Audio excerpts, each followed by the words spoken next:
for you today. I should have another book review for you pretty soon, as I have about 140 pages left in the Book of Life, which is part of the All Souls trilogy. It's the last book in like the trilogy part, and there's kind of a companion book called Time's Convert that I'll be reading that's a little bit shorter that goes along with that. So you can expect a review for that probably in the next week or so.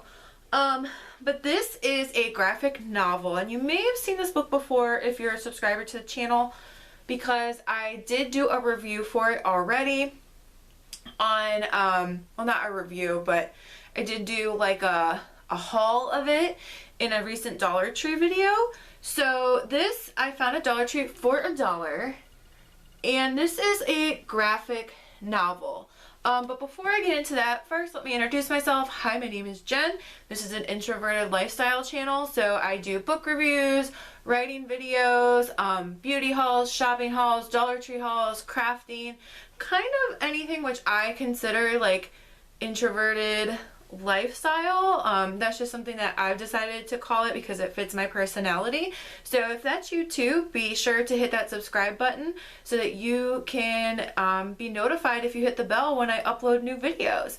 So let's jump into this book review. So this is actually a graphic novel, and I used to be a teacher. I was a teacher for about 9 years, and we often use graphic novels as an option for what we would call reluctant readers, because of the imagery. The difference with graphic novels, because some people think like, oh, you know, panels of pictures, it's a comic book. It's really not. I mean, yeah, like in a really simplistic way it is, but it's not like a comic book, because typically the themes are a lot deeper than what would be in a comic book. So when I hear comic book, I'm thinking like Archie and Veronica or Marvel or something like that. And these tend to be, like I said, deeper topics. So for example, there's a really popular graphic novel called March.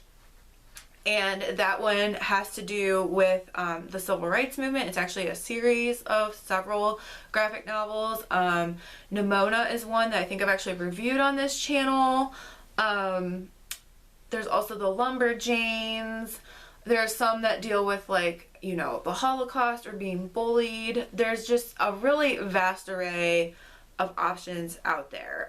So we have used graphic novels on summer reading lists when I was a teacher, but it's a great way to get someone reading, but maybe, you know, either a full-length novel of 300, 500 pages is just too much for them. But also, I think it's great for studying because of the imagery that accompanies it. So anyway, this particular book is called Cast No Shadow by Nick Tepolansky and Anissa Espinoza, and Anissa is the one who did the illustrations.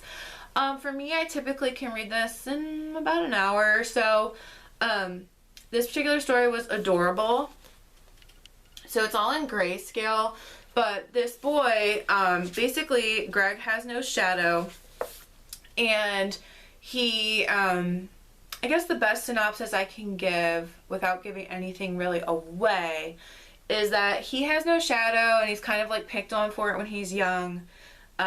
He's kind of dealing with, like, I don't want to say typical teen issues, but, you know, his mother passed away, I should say trope, but they're kind of typical tropes, I guess. So his mother passed away, his dad's girlfriend is moving in, you know, his best friend, because he's kind of been isolating himself because of those issues, his best friend is starting to, you know, express interest in this guy, and he doesn't really like the guy because when he was a kid, the guy picked on him. But then they're going into this haunted house, and he realizes he can see this ghost even though no one else can, and she's been dead for like 80 years or something. And so it has to do with, you know, their relationship a bit, and like, what does that mean? Like, why is she still in that house and like haunting it? And why, you know, can Greg like see her but no one else can? So it's got some deeper themes. The ultimate theme has to do with a shadow self and dealing with the darkness that we all have inside of us. There's a great analogy, I don't know if it was from, I've heard it attributed to different places, but I think it has like a Cherokee origin. If I'm wrong, feel free to drop in the comments the correct origins. But essentially it's about how everyone has two wolves inside them, and one is like the light and happiness and joy, and the other wolf is like darkness and jealousy and greed and all the bad things and hate and all the bad things that we feel. And it's ultimately like, well, which wolf will win? And it's the one that you feed is the one that's going to win. So that's kind of like the simple version of the theme in this book. So that's what I meant when I said that graphic novels tend to have a bit deeper theme. The way that they're constructed, the plot tends to move along at like a nice pace between the imagery and the text that's being used.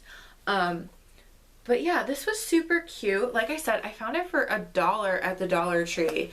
And I just thought it was a super fun book. I enjoyed reading it. I like graphic novels. It's a nice like thing to read in between novels typically, or if you just need a break, because you know you can read it so quickly. But also I just really enjoy paranormal stuff too, so of course that intrigued me. But yeah, so these little things, by the way, are her memories, which I think is super cool too. Like really this could have been way longer than, you know, I think it's like 250 pages or something. Yeah, it's like 210 or 15 pages. It could have been so much longer, but it normally retails for $16.99. And like I said, I found it at Dollar Tree for $1. So really, you never know what you're going to find at Dollar Tree. You can also check out, I'll try and put it in like up here somewhere, but you can check out, I have a Dollar Tree haul, and there are some really popular YA titles. Not necessarily the most recent, but titles that I know are popular that were also available at Dollar Tree for $1. So you just never know what you will find at a store like that.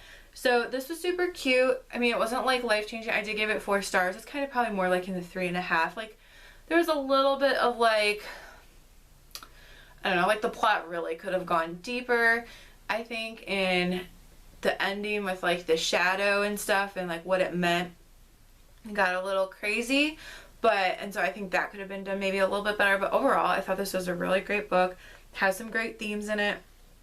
So if you happen to be a teacher or a parent and you have a reluctant reader, then I think you should check out graphic novels, and this might be a good place to start, especially if the person is into paranormal. So Cast No Shadow. And that is all I have for you in this video. So stay tuned for another book review for Book of Life coming up, and I have my first Birchbox that will be coming up as well. So in the meanwhile, stay introverted. Bye.